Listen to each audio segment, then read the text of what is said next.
நல்லா 15 டேஸ் தள்ளி போயிடுச்சு. நான் வந்து எனக்கு எந்த சிம்டம்ஸுமே கிடையாது. எதுவுமே இல்ல.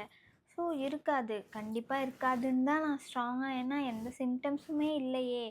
ஸோ கண்டிப்பா எதுவுமே இருக்காது அப்படின்னு சொல்லிட்டு நானும் 45த் டே வரைக்கும் பார்க்கவே இல்ல. கொஞ்சம் கூட எனக்கு நம்பிக்கையே இல்ல. நம்பிக்கையே போயிடுச்சு. ஏன்னா நெறைய வாட்டி அந்த மாரி டிசப்பாயிண்ட் ஆயிட்டு நம்பிக்கை எனக்கு வந்து போயிடுச்சு. அதுக்கப்புறம் ஒரு நாள் ரொம்ப டயர்டா இருந்தது. என்னால அன்னைக்கு ஃபுல்லா நான் தூங்கிட்டே இருந்தேன். காலையில எந்திச்சிக்கும்போது 10 மணி. மறுபடியும் 12 மணிக்கு தூங்குறேன். 2 மணிக்கு எந்திச்சிக்கிறேன். சாப்பிடுறேன். 3 மணிக்கு தூங்குறேன். 6 மணிக்கு எந்திச்சிக்கிறேன். எனக்கு ஒரு மாரி அப்போ ஒரு சின்ன டவுட்.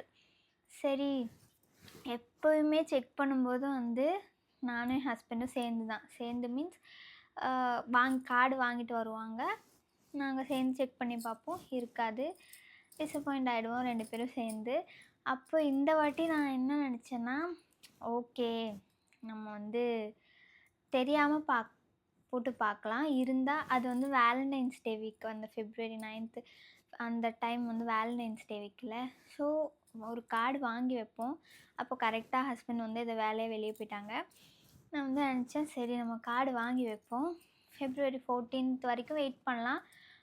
அப்போ செக் பண்ணிவிட்டு இருந்துச்சுன்னா, அது ஒரு வேலண்டைன்ஸ் டே கிஃப்ட்டா பண்ணலாம் அப்படின்னு நெனச்சிட்டு நான் வந்து ஓகே அப்படின்னு இன்ஸ்டாமார்ட்ல ஆர்டர் பண்ணி வாங்கிட்டேன்.